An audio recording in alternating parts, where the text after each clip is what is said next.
Moy Ling, and the house itself had been furnished and decorated during the hour when I was out with the fish spearers.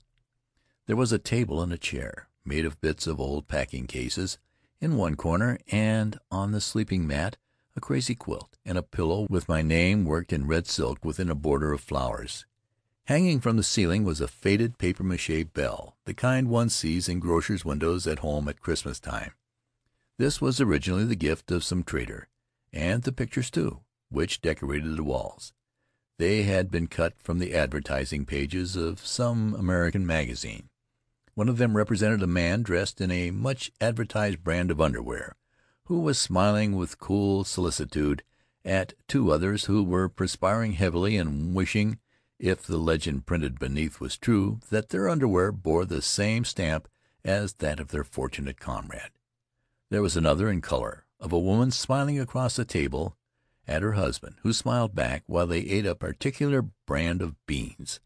The four walls of my house were hung with pictures of this sort, strung on cords of coconut fiber. Huirai's work, I was sure, done out of the kindness of his heart. He was merely an unconscious agent of the gods, administering this further reproof for my temerity in seeking consciously an adventure in solitude. As I changed my clothing, I pondered the problem as to how I could get rid of the gallery without giving Huirai offense, and from this I fell to thinking of the people smiling down at me.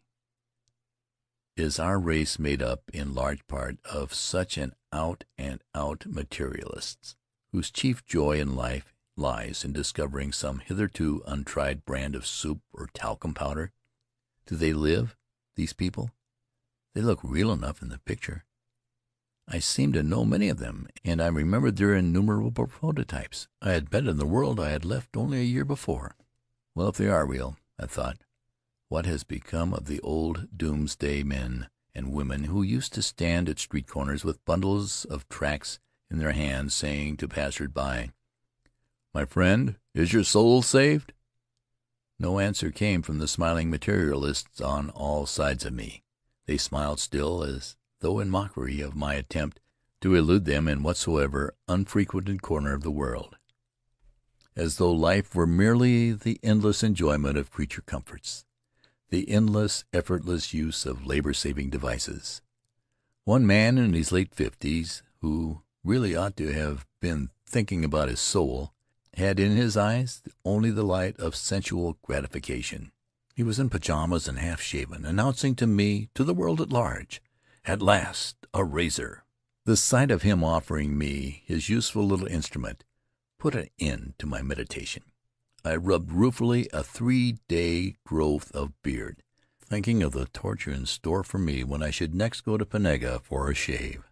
He was the village barber as well as its most skillful boat steerer.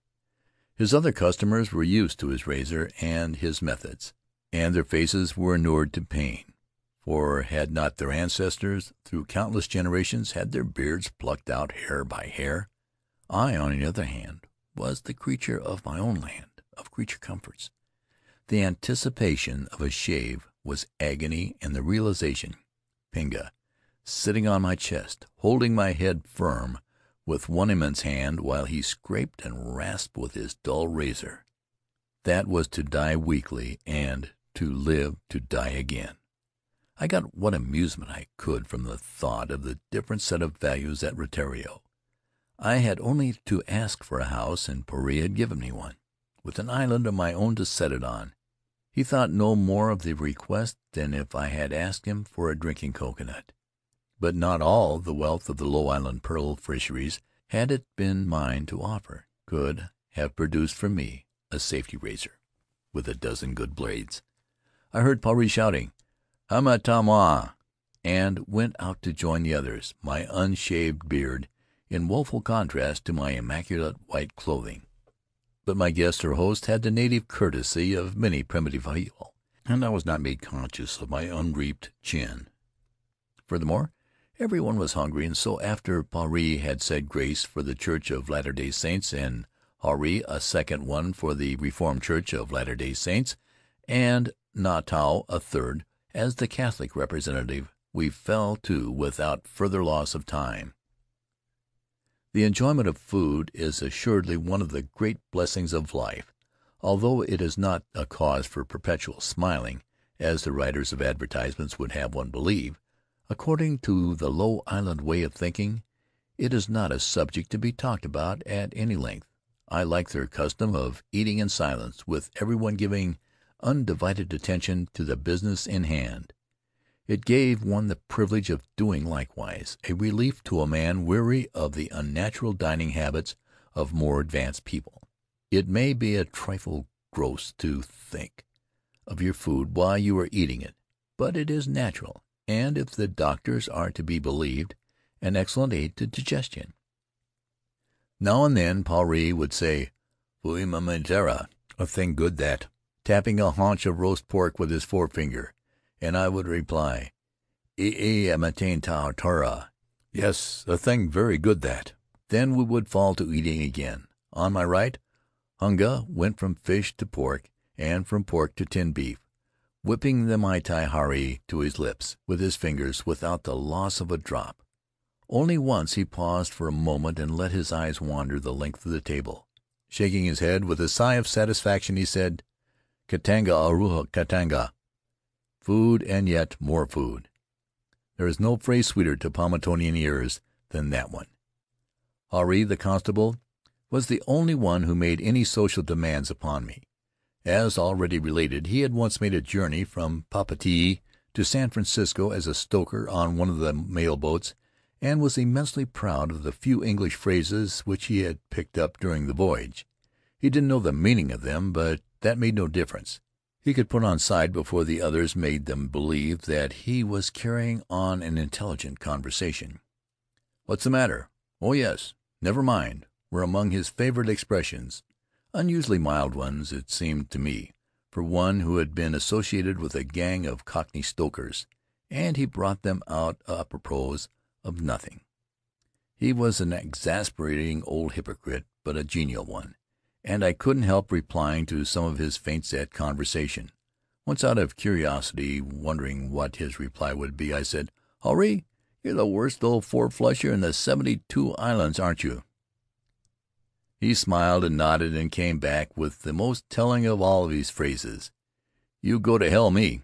On that occasion it was delivered with what seemed something more than mere parrot-like aptness of reply.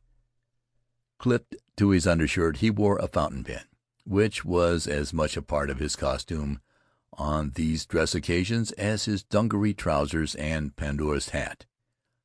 It had a broken point, was always dry, and although Faery read fairly well, he could hardly write his own name. No matter. He would no more have forgotten his pen than a French soldier his croix de guerre. But he was not alone in his love for these implements of Papa's white man's culture. There was Havaki, for example, who owned a small folding camera, which he had bought from some trader. The two men were very jealous of each other. Faery had traveled and had a fountain pen, but Havaki's camera was a much more complicated instrument. There had never been any films for it, but he was quite satisfied without them. The camera stood on a shelf at his house, an ever-present proof of his better title to distinction. His chief regret, I believe, was that he couldn't wear it, as Faery did his pen. But he often carried it with him on Sundays, and went through the pretense of taking pictures. Some of the more sanguine still believed that he would one day surprise the village by producing a large number of magnificent photographs. A further account of the feast at Soul Eaters Island would be nothing more than a detailed statement of the amount of food consumed, and it would not be credited as truthful. It is enough to say that it was a latter-day miracle, comparable to the feeding of the 5,000, with this reversal of the circumstances, that food for approximately that number was eaten by 22 men. At last Faery sat back with a groan of content and said, "Ai, para huri pai tu tatu." It is impossible to translate this literally, but the exact meaning is, "We are all of us full up to the neck." It was true, we were. That is, all of the men. The women and children were waiting, and as soon as we gave them place they set to on the remnants. Fortunately there was, as Hunga has said,